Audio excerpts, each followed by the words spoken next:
Lituania membuktikan kamu tak perlu tentara untuk memberi pukulan telak pada musuh. Pada tanggal 24 Oktober, Alexander Lukashenko, pemimpin boneka Belarus, membuat kesalahan yang bisa ditebak. Dia kira bisa memakai tipu muslihat dan serangan hibrida diam-diam untuk mengacaukan Lituania. Spoiler, dia terlalu percaya diri, dan yang tersisa hanyalah kerugian puluhan juta dolar serta insiden regional yang memalukan.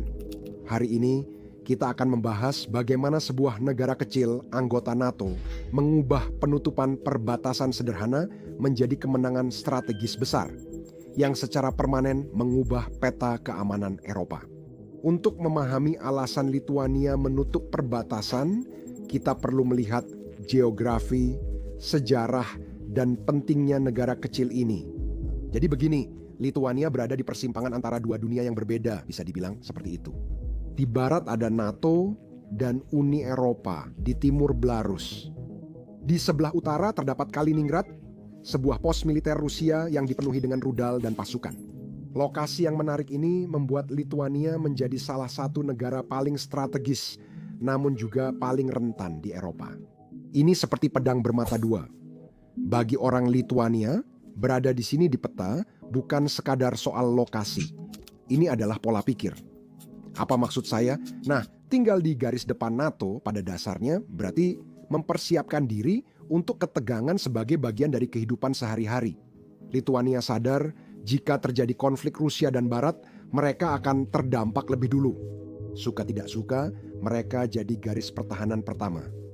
Itu fakta. Jadi, bagi mereka, perbatasan dengan Belarusia bukan sekadar garis, itu adalah sistem peringatan, perisai, dan pesan ke Moskwa bahwa setiap inci wilayahnya sangat berarti. Hal ini semakin terasa karena Belarusia di bawah Lukashenko bertindak lebih seperti perpanjangan tangan Kremlin daripada negara merdeka. Saat Moskwa ingin menguji pertahanan NATO atau menunjukkan perpecahan tanpa terlibat langsung, Belarusia berperan. Ini adalah agen pembuat masalah, pura-pura tidak bersalah sambil melakukan provokasi atas nama tuannya. Hal itu jelas setelah Rusia menyerang Ukraina. Dalam operasi itu, Belarus jadi landasan peluncuran pasukan dan rudal Rusia, menyanyi untuk makan malamnya bersama Rusia. Lukashenko bicara soal kedaulatan, tapi rezimnya sangat bergantung pada Moskow untuk bahan bakar murah, pinjaman, dan perlindungan dari rakyatnya. Karena ketergantungan itu, saat Putin bicara, Lukashenko patuh dan semua orang tahu, ini benar. Meski negaranya menderita akibat kesetiaan yang salah. Kami tak sekadar berspekulasi. Lituania dan negara Baltik lain pernah mengalami hal ini. Mereka telah belajar untuk tidak menganggap hal-hal yang tampaknya kecil seperti latihan militer atau insiden perbatasan sebagai sesuatu yang acak. Setiap beberapa tahun, Rusia dan Belarus menggelar latihan besar bernama Zapad, artinya Barat. Secara resmi, ini adalah latihan pertahanan. Namun kenyataannya ini adalah taktik intimidasi. Latihan 2021 mensimulasikan penutupan celah Sewolki, koridor antara Lituania dan Polandia. Itu adalah latihan persiapan untuk masa depan. Saat Rusia menyerang Ukraina, skenario serupa tampak seperti ramalan. Dunia melihat Belarus dan Rusia berlatih dan akhirnya benar-benar menginvasi. Lituania tak melupakan hal ini. Sejarah yang kaya telah mengubah pendekatan Lituania dan seperti disebutkan sebelumnya, mereka hidup sangat hati-hati. Hal ini membawa kita pada konfrontasi terbaru yang bermula dari hal aneh seperti balon dan segera berubah jadi kekacauan besar. Pada 24 Oktober, beberapa balon melintasi perbatasan Lituania dari Belarusia. Sebagian tampak seperti balon cuaca, lainnya membawa lampiran kecil. Tidak butuh waktu lama bagi penjaga perbatasan untuk segera menyadari bahwa ini bukanlah kejadian acak dan mereka berusaha untuk menangkap beberapa di antaranya. Setelah berhasil menangkapnya, mereka tahu balon-balon itu membawa barang selundupan seperti rokok ilegal dan kadang paket lain yang tak diketahui. Awalnya tampak seperti penyelundupan, tapi skala dan waktunya menunjukkan sesuatu yang lebih terorganisir. Selain kecurigaan itu, mereka melanggar wilayah udara Lituania dan mengganggu penerbangan. Semua pihak menilai ini ujian provokatif. Pada 26 dan 27 balon-balon kembali, masuk wilayah udara Lituania untuk malam ketiga berturut-turut, sehingga Lituania meningkatkan kewaspadaan. Saat lebih banyak balon terdeteksi di radar, Bandara Internasional Vilnius dan Kaunas harus menunda operasional sementara. Peneliti menemukan balon-balon itu tidak melayang sembarangan. Balon-balon itu diluncurkan secara terkoordinasi, sering malam hari dan dekat zona militer. Perdana Menteri menyebutnya serangan hibrida. Frasa itu sudah pernah dipakai, tapi kini bermakna nyata setelah Lituania mengizinkan militer menembak jatuh balon dari Belarus. Meski semua tanda mengarah pada balon penyelundupan, Lituania memandangnya berbeda karena sejarah yang telah dibahas. Bagi mereka, setiap balon itu seolah-olah datang dengan sebuah catatan yang berbunyi, "Kami bisa menjangkau kalian kapan saja." Setelah itu, apa yang telah mereka lihat memberikan keuntungan dari keraguan kepada Rusia atau Belarus itu seperti mengundang ular ke dalam rumahmu lalu terkejut ketika ular itu menggigitmu. Belarus bermaksud agar Lituania hanya melihat ini seperti apa adanya di permukaan, yaitu upaya penyelundupan. Tapi Lituania punya sudut pandang lain. Penyelundupan dari Belarus bukan hal baru. Negara itu adalah sumber utama rokok ilegal di Eropa. Pasar gelap bernilai ratusan juta euro. Ini bukan hanya kejahatan, tapi juga politis. Perdagangan ini mendanai jaringan terkait rezim Lukashenko dan menopang industri setia. Satu merek mendominasi pasar gelap Minsk Capital. Pabrik negara di Grodno memproduksi 20 miliar batang per tahun, separuh dijual legal, sisanya diselundupkan. Setiap karton lolos pajak Uni Eropa 12 euro. Artinya Eropa rugi 15 miliar euro, sementara lingkaran dalam Lukashenko mendapat untung. Dengan memerangi penyelundupan, Lituania juga memotong sebagian jalur keuangan Belarus yang mendukung bonus polisi rahasia dan menopang rezim. Namun, operasi balon itu benar-benar berbeda. Itu terlihat seperti percobaan, bahkan mengejek, dan Lituania tidak akan mengabaikannya. Setelah pertemuan darurat, Pusat Manajemen Krisis Nasional Lituania menutup perbatasan dengan Belarus tanpa batas waktu. Menariknya, langkah itu memicu kesepakatan langka di parlemen Lituania. Bahkan partai oposisi yang biasanya cepat mengkritik soal perdagangan atau pajak mendukung penutupan tersebut sebagai masalah martabat nasional. Bahkan pemimpin oposisi Belarus di pengasingan mendukung langkah ini, menunjukkan betapa lemahnya posisi Lukashenko saat ini. Untuk sekali ini, politik berhenti di perbatasan. Ini mengingatkan bahwa di negara kecil yang berhadapan dengan tetangga besar, persatuan adalah pertahanan utama. Langkah sementara itu segera jadi simbol perlawanan. Di Shelkuninkai, gerbang-gerbang dikunci. Antrean panjang truk membentang hingga ke Belarus. Di Medeninkai hanya diplomat, warga Uni Eropa, dan personel NATO yang boleh masuk dengan pemeriksaan ketat. Perdagangan langsung terhenti sebelum tinta mengering. Penutupan perbatasan berdampak besar dan langsung terasa. Gambar satelit menunjukkan truk-truk menganggur sepanjang beberapa kilometer. Beberapa membawa barang yang mudah rusak, lainnya mengangkut kargo industri berat. Dalam beberapa hari pertama, barang-barang senilai puluhan juta euro terdampar. Penutupan ini berdampak pada koridor yang tiap tahun mengangkut lebih dari 3 juta ton barang, seperti kayu, bahan kimia, mesin, dan makanan. Masih ingat lokasi yang kita bahas? Lituania kini telah menutup jalur tersebut. Bagi orang luar, ini mungkin tampak berlebihan soal balon, tapi bagi Lituania, ini adalah strategi dan pernyataan.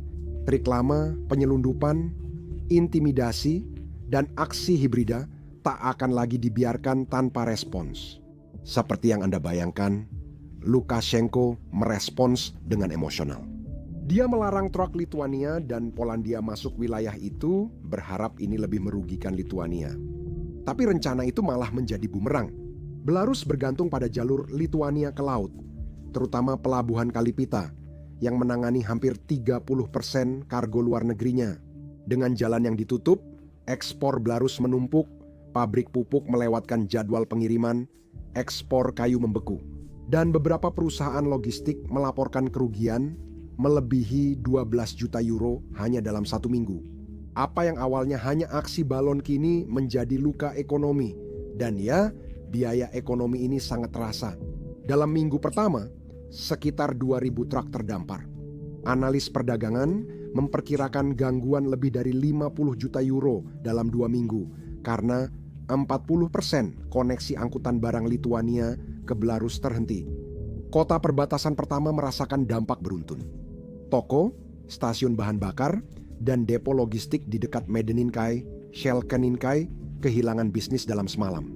Perusahaan truk mengalihkan rute lewat Polandia dan Latvia, menambah ratusan kilometer dan biaya. Beberapa kargo rusak, premi asuransi naik hampir 20% sehingga perusahaan angkutan kecil harus memberhentikan sopir. Lituania terdampak, tapi Belarus sangat menderita. Hampir sepertiga ekspornya bergantung pada jalur melalui Lituania dan mencari pengganti tidaklah mudah. Para sopir di Belarus hanya bisa menunggu, mengandalkan makanan dari kios pinggir jalan. Baterai ponsel habis, frustrasi meningkat. Penjaga perbatasan menyebutnya keheningan mencekam di antara logam tanpa gerak. Pengiriman lewat Rusia lebih lambat, mahal, dan kurang andal. Namun kini jadi salah satu sedikit pilihan. Ironisnya, hukuman yang dimaksud justru berubah jadi isolasi yang dilakukan sendiri oleh Lukashenko. Jaringan kereta api Tiongkok juga terdampak. Jalur kereta barang Tiongkok Eropa yang melewati Belarus dan Lituania mengalami waktu pengiriman yang bertambah hingga 1 minggu. Sejumlah perusahaan logistik mengalihkan pengiriman lewat Polandia dan Latvia demi menghindari risiko. Perusahaan asuransi menaikkan tarif untuk rute Belarus, sementara lainnya mulai memilih koridor Lituania karena lebih stabil. Untuk meredam dampak di dalam negeri, Vilnius meluncurkan bantuan darurat, keringanan pajak, hibah kecil untuk perusahaan transportasi, dan insentif untuk mengalihkan rute ke jalur Uni Eropa. Pesannya jelas, kedaulatan utama, perdagangan, dan uang belakangan. Secara strategis, langkah ini berdampak besar. Penutupan perbatasan mengubah Lituania dari penonton jadi contoh. Hal itu memaksa NATO untuk menanggapi ancaman hibrida dengan lebih serius dan mendorong negara-negara tetangga Baltik untuk melakukan hal yang sama. Latvia, Estonia, dan Polandia segera memperkuat pengawasan, mempercepat validasi jalur pertahanan Baltik, jaringan peringatan dini untuk drone, balon, dan pelanggaran lintas batas. Uni Eropa pun mendukung keputusan itu. Brussel mengakui gangguan ekonomi, namun memuji ketegasan Lituania saat tertekan. Kejadian ini menjadi studi kasus pencegahan, menunjukkan negara kecil pun dapat menetapkan batasan yang harus dihormati kekuatan besar. Penutupan itu mempersatukan negara dan situasi di Lituania tetap stabil. Mayoritas mendukung keputusan tersebut. Mereka pernah mengalami tekanan serupa, seperti pada 2020 satu saat Belarus memakai migran sebagai alat, atau 2023 ketika militan Wagner berkemah di Belarus. Metodenya kini berbeda, tapi tujuannya tetap sama, kekacauan dan manipulasi. Lituania tidak terprovokasi. Mereka menganggap balon itu ancaman hibrida dan langsung menutup pintu. Langkah ini bukan sekadar menghentikan penyelundupan, tapi juga menjaga kedaulatan dan membuktikan negara kecil tak harus ikut bermain. Bagi Moskwa dan Minsk, kejadian ini dianggap kesalahan perhitungan. Strategi hibrida Rusia mengandalkan ambiguitas, dorongan tersembunyi, gangguan, dan penyangkalan tanggung jawab. Namun, Lituania membalikkan keadaan. Mereka bereaksi dengan tegas dan cepat secara terbuka. Alih-alih gangguan diam-diam, Rusia justru menghadapi sorotan media dan pengawasan.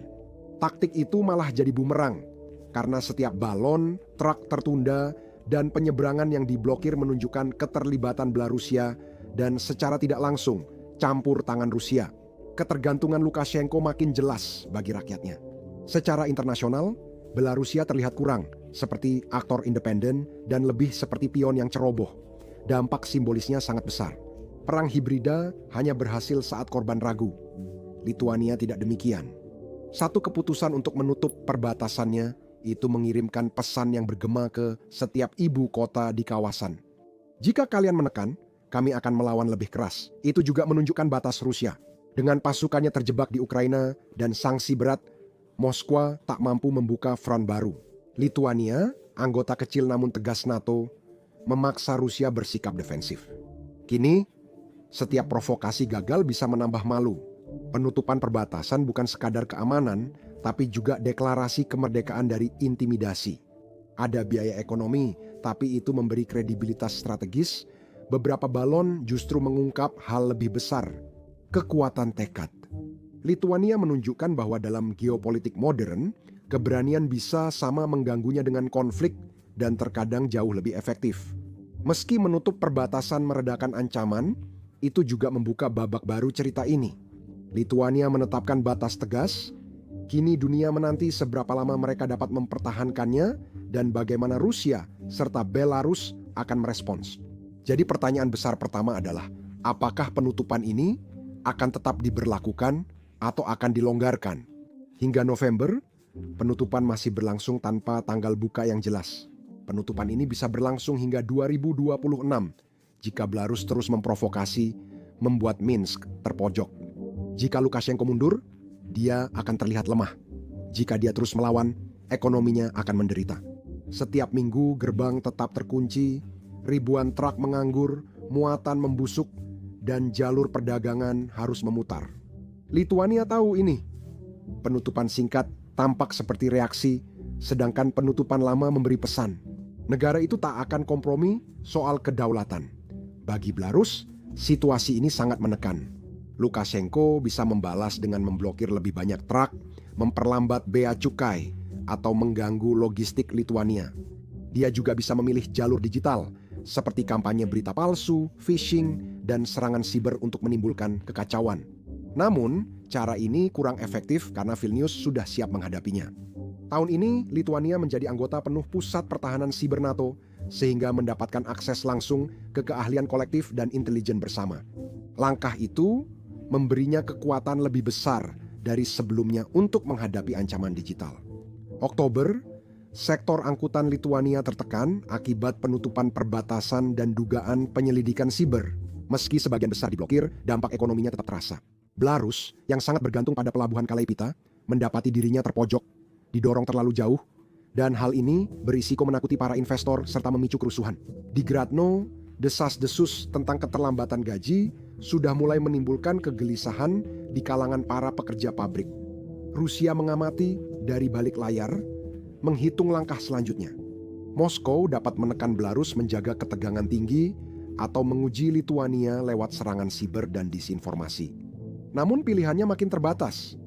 Sanksi, perang di Ukraina, dan ekonomi lemah membuatnya berisiko memprovokasi NATO langsung. Satu kesalahan bisa membuat Barat semakin terlibat. Bagi Kremlin, krisis perbatasan menunjukkan kelemahan strateginya. Taktik hibrida tak efektif jika target merespons cepat dan serempak dengan sekutu. Ujian selanjutnya bisa berupa manipulasi harga bahan bakar, gangguan digital, atau intervensi pemilu menjelang pemilu Lituania 2026. Peta perdagangan kawasan ini berubah.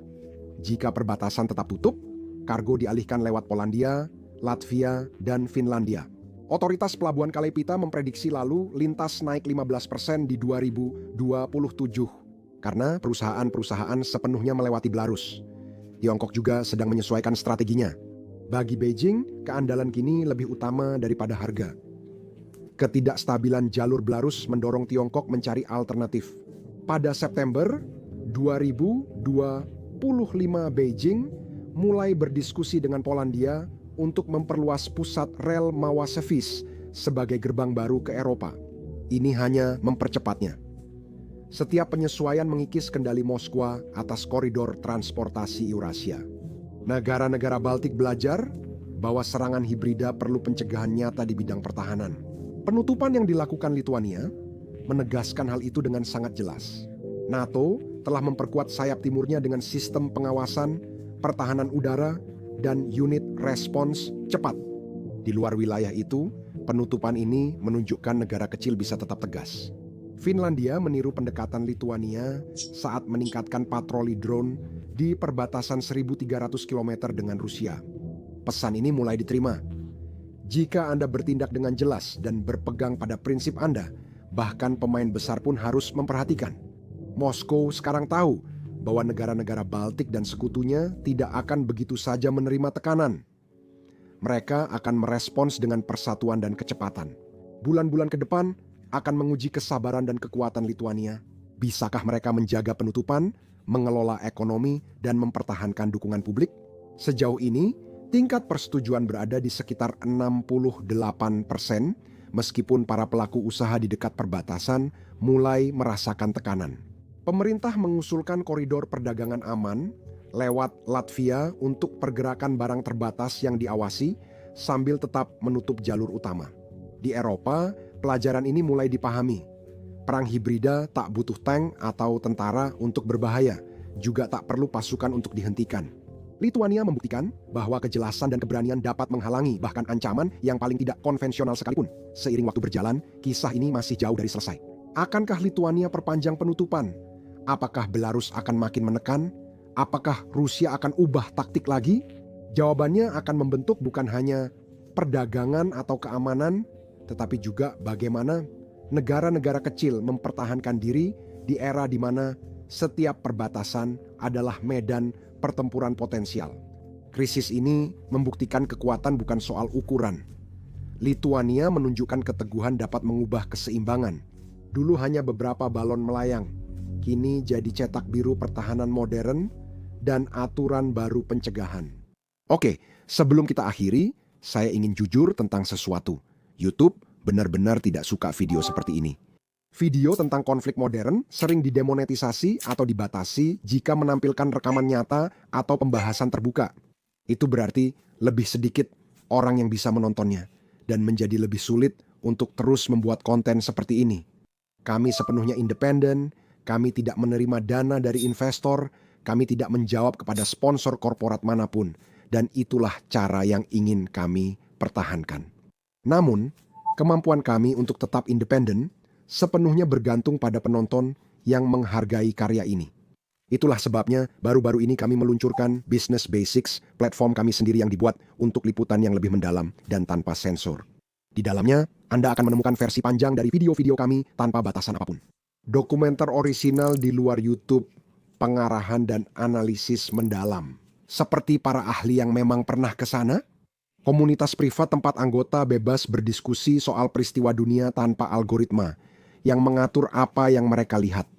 Basics Insider bukan sekadar dukungan untuk channel ini, tapi juga wadah bagi mereka yang peduli pada jurnalisme, jujur dan independen. Gabung hari ini dengan bayar $999 lewat tautan di deskripsi atau scan code QR di layar. Setiap anggota baru membawa perbedaan. Bukan hanya untuk kami, tapi juga untuk jurnalisme yang tetap menyampaikan kebenaran meski tak nyaman.